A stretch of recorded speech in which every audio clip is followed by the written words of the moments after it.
Sir, പെഷവാറിൽ ആക്രമണം ഉണ്ടായിട്ടുണ്ട്. ചാവേർ ബോംബാക്രമണമാണ് എന്നാണ് പറയുന്നത്. ഡോൺ റിപ്പോർട്ട് ചെയ്യുന്നത് അങ്ങനെയാണ്. അവരുടെ തന്നെ പത്രമാണല്ലോ. അവർ റിപ്പോർട്ട് ചെയ്യുന്നത് ഇങ്ങനെയാണ്: രാവിലെ 8 മണിക്ക് ശേഷം ഏറ്റവും തിരക്കേറിയ റോഡുകളിലൊന്നിലാണ് ആക്രമണം നടന്നത് എന്ന് പറയുന്നു. അതുപോലെ തന്നെ പറയുന്നത് അവരുടെ തന്നെ ഫെഡറൽ കോൺസ്റ്റാബുലറി ആസ്ഥാനത്തിന് നേരെ ഉണ്ടായിട്ടുള്ള ആക്രമണത്തിൽ 3 സൈനികർ രക്തസാക്ഷികളായി എന്ന് പറയുകയും ചെയ്യുന്നുണ്ട്. അപ്പോൾ ഒരു തീവ്രവാദി ഗേറ്റിനടുത്തേക്ക് വന്ന് സ്വയം പൊട്ടിത്തെറിക്കുന്നത് കാണുന്നു എന്ന് പറയുന്നുണ്ട്. ചില പത്രങ്ങൾ റിപ്പോർട്ട് ചെയ്തിരിക്കുന്ന അനുസരിച്ച് തോക്കുധാരികളാണ്. 2 പേരെ അവിടുത്തെ സേന, പാരാമിലിറ്ററി ഫോഴ്സ് വെടിവെച്ചു കൊന്നു എന്നുള്ള റിപ്പോർട്ടും വരുന്നുണ്ട്. അപ്പോൾ എന്തായിരിക്കാം ഇതിന് പിന്നിൽ? ഈ പറയുന്ന ബലൂച്ച് ആർമിയുമായി ബന്ധപ്പെട്ടുള്ള വിഷയങ്ങളാണോ, അഫ്ഗാൻ ആണോ? നമുക്കിതിപ്പോ അവിടെ ഒന്നും മനസ്സിലാവുന്നില്ല. എന്താണ് സംഭവിക്കുന്നത് അവിടെ? പാകിസ്ഥാന് സൗദി അറേബ്യയുമായിട്ട് കരാറുണ്ടാക്കിയാലും ശരി, ചൈനയുമായിട്ട് കരാറുണ്ടാക്കിയാലും ശരി, അത്ര സുരക്ഷിതമായ ഒരു താവളമല്ല എന്നുള്ളതാണ് ഇതെല്ലാം തെളിയിക്കുന്നത്. ശത്രുക്കളുടെ എണ്ണം മറുവശത്ത് കൂടിക്കൊണ്ടിരിക്കുകയാണ്. അഫ്ഗാനിസ്ഥാൻ, അവിടുത്തെ താലിബാൻ ഇപ്പോൾ പാകിസ്ഥാൻ്റെ മുഖ്യ ശത്രുക്കളായിട്ട് മാറിയിരിക്കും. ഒരു കാലത്ത് ചങ്ങാതിമാരായി നടന്നിരുന്നവരാണ്. അതുപോലെ തന്നെ ഓപ്പറേഷൻ സിന്ദൂർ ഇനിയും തീർന്നിട്ടില്ലെന്നാണ് ഇന്ത്യ പറയുന്നത്. അതുപോലെ തന്നെ ചൈന പാകിസ്ഥാനിൽ നിന്ന് അകന്നുകൊണ്ടിരിക്കുകയാണ്. കാരണം അമേരിക്കയുമായിട്ട് അസീം മുനീർ ഈ ചങ്ങാത്തം കൂടുന്നത് ചൈനയ്ക്കൊട്ടും ഇഷ്ടമുള്ള കാര്യമല്ല. അതത്ര നല്ല മനസ്സോടെ കാണുന്ന രാജ്യവുമല്ല ചൈന. അങ്ങനെ ചൈന പതുക്കെ അകലാൻ തുടങ്ങി, ഇന്ത്യയോട് അടുക്കാൻ തുടങ്ങുകയും ചെയ്യുന്ന ഒരു സന്ദർഭം കൂടിയുണ്ട്.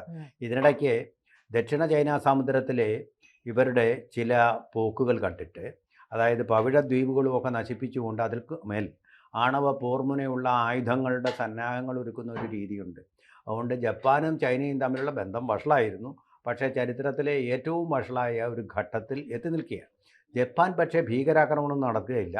പക്ഷേ അകത്ത് നടക്കുന്ന ഈ ചാവേർ ആക്രമണങ്ങൾ പാകിസ്ഥാൻ്റെ പ്രതിരോധ ശേഷിയെ നന്നായിട്ട് ബാധിക്കും എന്ന് മാത്രമല്ല, ഗസയിൽ അവിടെ സമാധാനം സ്ഥാപിക്കാനുള്ള ഏജൻസി, നിയുക്ത ഏജൻസി എന്നുള്ള നിലയിൽ അവിടെ പട്ടാളക്കാരുടെ ഒരു വലിയ വിഭാഗം, വലിയ കമ്പനി അവിടെ ഗാസയിലേക്ക് പോയിട്ടുമുണ്ട്. അപ്പോൾ ഉള്ള പട്ടാളത്തിൻ്റെ എണ്ണത്തിൽ കുറവ്, അതുപോലെ തന്നെ ശത്രുക്കളുടെ എണ്ണത്തിൽ കൂടുതൽ, ഇതെല്ലാം കൂടെ ചേരുന്ന സന്ദർഭത്തിലാണ് ഇവിടെ. അതുപോലെ തന്നെ ബലൂചിസ്ഥാൻ പോലെ പ്രവിശ്യകളിലും, അത് പാക് ഓക്കുപ്പൈഡ് കാശ്മീർ എന്ന് നമ്മൾ വിളിക്കുന്ന ആസാദ് കാശ്മീരിലും ഒക്കെ, പാകിസ്ഥാൻ ആസാദ് കാശ്മീർ എന്ന് വിളിക്കുന്നു, അവിടങ്ങളിലൊക്കെ വമ്പിച്ച പ്രക്ഷോഭങ്ങൾ നടന്നുകൊണ്ടിരിക്കുകയാണ്. അതുപോലെ പാകിസ്ഥാനുള്ളിൽ തന്നെ വേറെ ഒരു വിഭാഗമുണ്ട്. അതായത് മലനിരകളിൽ താമസിക്കുന്ന ആൾക്കാർ പാകിസ്ഥാൻ ഭരണകൂടത്തെ അംഗീകരിക്കുന്നതന്നെ ഇല്ല. അവരവരുടെ നേതാവായി അംഗീകരിച്ചിട്ടുള്ളത് ഇമ്രാൻഖാനെയാണ്. 1 കോടിയോളം അഫ്ഗാനിസ്ഥാൻ ഈ മലനിരകളിൽ ടെഹ്രീക്ക് താലിബാനെ സപ്പോർട്ട് ചെയ്തുകൊണ്ട് അവിടെ തന്നെ ഉണ്ട്. ഖൈബർ ചുരം എന്നൊക്കെ നമ്മൾ പറയുന്ന ആ മലനിരകളിലാണ് ഇതുള്ളത്.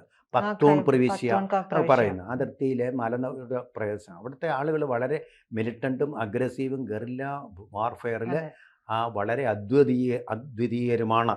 ഈയിടെ ഇന്ത്യ ഒരു തൃശ്ശൂൽ നടത്തിയിരുന്നു. തൃശ്ശൂൽ ഓപ്പറേഷൻ സിന്ദൂറിൻ്റെ ഭാഗം തന്നെയാണ്. ഇന്ത്യയുടെ ആയുധ സന്നാഹങ്ങളെല്ലാം പാകിസ്ഥാനെ വളഞ്ഞിട്ടതേ ഉള്ളൂ, ആക്രമിച്ചില്ല. അതുപോലെ തന്നെ ഇപ്പോൾ നമ്മുടെ രാജ്യരക്ഷാമന്ത്രി പറയുന്നത് അവരുടെ സിന്ധു പ്രവിശ്യ എന്നെന്നും പാകിസ്ഥാൻ്റേതായിക്കൊള്ളണമെന്നില്ല. അപ്പോൾ ഇന്ത്യയുടെ ടാർഗറ്റുകൾ മാറുകയാണ്. കാരണം സിന്ധു നദി അവർക്ക് വേണ്ടി എന്നേക്കുമായിട്ട് നമ്മൾ അടച്ചിട്ടിരിക്കുകയാണ്. ഇനി സിന്ധു പ്രവിശ്യയിൽ ഹിന്ദുക്കൾ ധാരാളമുണ്ട്, അദ്വാനിയൊക്കെ വന്ന സ്ഥലമാണത്. അപ്പോൾ അങ്ങനെ വളഞ്ഞിട്ട് പാകിസ്ഥാനെ ആക്രമിക്കുന്ന തരത്തിലുള്ള ഒരു പത്മവ്യൂഹം പോലെ സംഗതികൾ ഉണ്ട്. അതിനിടയ്ക്കാണ് ഈ ആക്രമണം ഇവിടെ നടക്കുന്നത്. അതായത് ഇദ്ദേഹം പെഷവാറിലേക്ക് വന്നിട്ട് സ്വയം പൊട്ടിത്തെറിക്കുകയായിരുന്നു. അവിടെ ഭീകരൻ വന്നിട്ട് തോക്കുധാരികളായിട്ട് വന്നിട്ട്, ഭീകരർ ഒന്നല്ല, ഒന്നിൽ കൂടുതലുണ്ടായിരുന്നു. ഒരാൾ സ്വയം അങ്ങ് വെടിവെക്കുകയും സ്വയം പൊട്ടിത്തെറിക്കുകയും ഒരുമിച്ച് ചെയ്തു എന്നാണ് നമുക്ക് പറയുന്നത്. അപ്പോൾ ഇതൊരു ആക്രമണ രീതി എന്ന് പറയുന്നത് ഒരു ചാവേർ ആക്രമണ രീതിയാണ് നടന്നിരിക്കുന്നത്. വെഹിക്കിളാണെങ്കിൽ നമുക്കത് ജെയ്ഷെ മുഹമ്മദ്, ഓരോരുത്തരുടെ ആക്രമണ ഓപ്പറാൻഡി കണ്ടാൽ തിരിച്ചറിയാൻ പറ്റും. അപ്പോൾ ഇത് ജെയ്ഷെ മുഹമ്മദ് എന്ന് പറയുന്ന സംഘടനയല്ല, ഇത് മറിച്ച് ജെയ്ഷെ മുഹമ്മദ് ഇന്ത്യക്കെതിരെയായിട്ടാണ് അവരുടെ ഭീകരാക്രമണങ്ങൾ നടത്താറുള്ളത്. ഇത് നടത്തിയിരിക്കുന്നത് മിക്കവാറും അഫ്ഗാനിസ്ഥാനിലുള്ള പെഷവാറാണല്ലോ. അതുകൊണ്ട് കുറച്ച് അതിർത്തിയോട് ചേർന്ന് കിടക്കുന്ന പ്രദേശമായതുകൊണ്ട് അഫ്ഗാനിസ്ഥാനിൽ നിന്നുള്ള താലിബാൻ അവർ പാകിസ്ഥാനെ തീർക്കുമെന്ന് ശപഥം എടുത്തിരിക്കുന്ന ആൾക്കാർ അവർ ചെയ്യുകയും ചെയ്യും. കാരണം അവർക്ക് ഈ എയർഫോഴ്സും ഒന്നുമില്ല, മലകളിൽ തന്നെ ഇരുന്നാൽ മതി, അവർ സ്വയം മരിക്കാനും തയ്യാറാണ്. അപ്പോൾ പാകിസ്ഥാന് is having A taste of its on medicine. ഉം. ഇന്ത്യയുടെ കാശ്മീരിൽ അവരതാണല്ലോ നടത്തിയിരിക്കുന്നത്. ഉം. അത് പരിചയം കൂട്ടിയാണ് ഇപ്പോൾ അഫ്ഗാനിസ്ഥാൻകാർ കൊടുത്തുകൊണ്ടിരിക്കുന്നതെന്ന് പറയാം. ഉം. ഇതിപ്പോൾ അജ്ഞാതരായിട്ടുള്ള ആൾക്കാരാണ്, അറിയില്ല, ചാവേർ ആക്രമണം എന്നാണ് പറയുന്നത്. ഇതിപ്പോ അജ്ഞാതരായ ആയുധധാരികൾ എന്നാണ് അതെ. പറയുന്നത്. അപ്പോൾ ഒരാളല്ല, ഇത് 3 പേരുണ്ടായിരുന്നു എന്നാണ് മൂന്നാണ് പറയുന്നത്. പാകിസ്ഥാൻ്റെ ഫെഡറൽ കോൺസ്റ്റാബുലറി, അതെ. അതിൻ്റെ ആസ്ഥാനമാണ് പെഷവാർ. അവിടെയാണ് ഈ ആക്രമണം നടന്നത്. ഈ ഫെഡറൽ കോൺസ്റ്റാബുലറി എന്ന് പറയുന്നത് ഉം. അവിടുത്തെ നമ്മുടെ BSFനെ പോലെയുള്ള അർദ്ധ സൈനിക സൈനിക വിഭാഗം. വിഭാഗമാണ്. BSF എന്ന് നമ്മൾ പറയില്ല, അതും അർദ്ധ സൈനിക വിഭാഗമാണ്. അതുപോലൊരു വിഭാഗമാണ്, അതിർത്തി കാക്കാൻ വേണ്ടി നമ്മൾ നിയോഗിച്ചിരിക്കുന്ന ഒരു വിഭാഗമാണ്. അപ്പോൾ പട്ടാളക്കാരല്ല ശരിക്കും, പകുതി എന്നാൽ പട്ടാളക്കാരുമാണ്. അങ്ങനെയുള്ള സ്ഥലത്ത് നിന്ന് പലവട്ടം, അതാണ് വേറൊരു കാര്യം, ഒന്നല്ല, ഓർക്കസ്ട്രേറ്റഡ് ആണ് എന്ന് പറയുന്നതാണ്, സിങ്ക്രണൈസ്ഡ് ആയിട്ട് പലവട്ടം സ്ഫോടനങ്ങൾ ഉണ്ടായി എന്നാണ് പറയുന്നത്. അപ്പോൾ ഇതിലും കൂടുതൽ ഡാമേജുകൾ ഉണ്ടാവാനുള്ള എല്ലാ സാധ്യതകളുമുണ്ട്.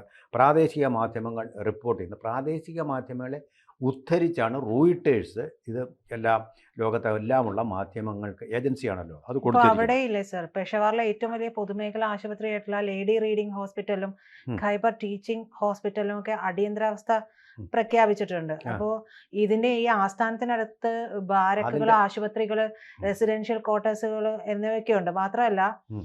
ആഴ്ചയിലെ ആദ്യത്തെ പ്രവൃത്തി ദിവസത്തേക്കുള്ള ഒരു സമ്മേളനം ഉം. പ്രധാന കോമ്പൗണ്ടിൽ നടക്കാനിരിക്കെയാണ് ഈ ആക്രമണം ഉണ്ടായിട്ടുള്ളത്. ഉം. അല്ല, ഡോൺ തന്നെ പറയുന്നുണ്ട്, കഴിഞ്ഞ 3 വർഷത്തിനിടെ ഉം. പെഷവാറിലെ സുരക്ഷാ സംവിധാനത്തിന് നേരെ ഉണ്ടായിട്ടുള്ള ഉം. രണ്ടാമത്തെ വലിയ ഭീകരാക്രമണമാണ് ഇപ്പോൾ ഉണ്ടായിട്ടുള്ളത്. അതിലൊരു ഫാക്ച്വൽ എറർ സംഭവിച്ചിട്ടുണ്ടെന്ന് തോന്നുന്നു. മറ്റെല്ലായിടത്തുമാണ് ആഴ്ചയിലെ ആദ്യത്തെ ദിവസമായിട്ട് കണക്കാക്കുന്നത്. ഇവർ വെള്ളിയാഴ്ചയാണ് അവധി, വെള്ളി, ശനി, ഞായർ, അങ്ങനെ പിന്നെ വരുന്നത് ഫസ്റ്റ് ഡോൺ വർക്കിംഗ് തന്നെ ഡേ റിപ്പോർട്ട് ചെയ്യുന്നതാണ്. ആണല്ല. അതിൽ എന്തോ ഒരു പിശക് സംഭവിച്ചു, ഡോണിനെ കോട്ട് ചെയ്തതിലും എന്തോ പിശക് സംഭവിച്ചിട്ടുണ്ട്. വെള്ളി അവരുടെ അവധി ദിവസമാണ്, പുണ്യദിനമായത്. അപ്പോൾ അതൊരു ആഴ്ച, സൺഡേ, യൂറോപ്യൻ രാജ്യങ്ങളിലാണത് സൺഡേ കഴിഞ്ഞിട്ട് മൺഡേ വരുന്ന ഉം. ഫസ്റ്റ് വർക്കിംഗ് ഡേ എന്ന് പറയുന്നത്. അവിടെ എന്തോ അത് ചെറിയൊരു മിസ്റ്റേക്കാണ്, ഭീകരാക്രമണമായിട്ട് അതിന് ബന്ധമൊന്നുമില്ല. ഉം. അപ്പോൾ എല്ലാവരും തയ്യാറാവുന്ന സന്ദർഭത്തിൽ എന്ന് പറഞ്ഞതിലൊരു കുഴപ്പമുണ്ടെന്ന് മാത്രമേ ഉള്ളൂ, പാകിസ്ഥാനെ സംബന്ധിച്ചിടത്തോളം മാത്രം. അതായത് അപ്പൊ- അത്രയും പേര് കൂടുകയാണെങ്കിൽ ഉണ്ടായിരുന്നെങ്കിൽ ഈ ആക്രമണത്തിന്റെ വ്യാപ്തി കൂടിയാണ്. അതുപോലെ നേരത്തെ നമ്മൾ ഇതിനോട് ചേർത്ത് വായിക്കേണ്ടത്, നേരത്തെ കൊറ്റയിലെ അർദ്ധസൈനിക വിഭാഗത്തിൻ്റെ ആസ്ഥാനത്തും കാർ ബോംബ് സ്ഫോടനം, അത് കാറാണ്. അതെ. ഇതിപ്പോൾ ആളുകളായിട്ട് തന്നെ വന്ന് ചാവേറുകളാണ്. അന്ന് 10 പേരാണ് കൊല്ലപ്പെട്ടത്. അതെ. അപ്പോൾ അത്ര തീവ്രതയിലുള്ള ഒരു ആക്രമണം അല്ല ഇപ്പോൾ നടത്തിയിരിക്കുന്നത്. പക്ഷേ ഇനിയിപ്പോൾ കുറച്ചുകൂടി കഴിയുമ്പോഴേ ഈ ആശുപത്രികളൊക്കെ അടിയന്തരാവസ്ഥ പ്രഖ്യാപിക്കും, 2 ആശുപത്രികൾ. അപ്പോൾ അതിൻ്റെ അർത്ഥം 3 പേരെ മരിച്ചുള്ളൂ എങ്കിലും ഉം. നമുക്ക് എണ്ണം തിട്ടപ്പെടുത്താൻ സമയമായിട്ടില്ല. ആയിട്ടില്ല. ഒരുപാട് പേര് പരിക്കേറ്റ് വരുമ്പോഴാണല്ലോ അവിടെ ഒരു അടിയന്തരാവസ്ഥ ഏർപ്പെടുത്തേണ്ടി വരിക. പ്രാഥമികമായ വിവരമാണ് ഈ ആണ് 3 പറയുന്നത്. പേരെന്നുള്ളത്. ഇതിൽ ഒരാളിനെ പാക്കാമ്പട് കോൺസ്റ്റാബുലറിയിലെ ആൾക്കാർ കൊന്നുവെന്നുമാണ് റിപ്പോർട്ട് ചെയ്യപ്പെട്ടിട്ടുള്ളത്. ഉം. വെടിവെച്ച് കൊന്നു. കുറച്ചുകൂടെ അവിടെ നിന്ന സ്ഥിതിക്കല്ല, കുറച്ചുകൂടെ മുന്നോട്ട് വരാൻ തുടങ്ങിയപ്പോഴാണ് ഇവർ വെടിവെച്ച് ഒരാളിനെ കൊന്നിട്ടത്. അപ്പോൾ ഇതെന്താണ്, അവിടെ അടിയന്തരാവസ്ഥ എന്ന് പറഞ്ഞാൽ സ്ഥലം മുഴുവൻ ഏർപ്പെടുത്തിയിട്ടില്ല, പക്ഷേ ആശുപത്രികളിലുണ്ട്.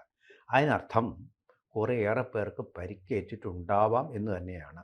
ഇതിപ്പം ഡോണിനും വാർത്തകളൊന്നും ഇപ്പോൾ വിട്ടുകൊടുക്കുകയില്ല. ഇപ്പോൾ പട്ടാളം കയറി അവിടെ മുഴുവൻ അടച്ചു കാണും, വാർത്തകളൊന്നും പുറത്തോട്ട് അവരൊന്നും പറയില്ല. ഇപ്പോഴേ നമുക്കിന്ന് ഒരു ഉച്ച കഴിയുമ്പോഴത്തോടു കൂടിയ ഇതിൻ്റെ ഒരു നിജസ്ഥിതി ശരിക്കും സാധാരണ എപ്പോഴും ഉണ്ടാകുന്ന സംഘർഷ രംഗങ്ങളിലെന്ന പോലെ ഇതിൻ്റെ സീരിയസ്നെസ് മനസ്സിലാക്കാൻ കഴിയും. എന്തായാലും നമ്മുടെ കോൺസ്റ്റാബുലറി തന്നെ ലക്ഷ്യമാക്കിക്കൊണ്ടാണ് അവർ വന്നിരിക്കുന്നതെന്ന് പറഞ്ഞാൽ ചില്ലറക്കാരൊന്നും അല്ലത്, ചില്ലറക്കാരൊന്നും അല്ല.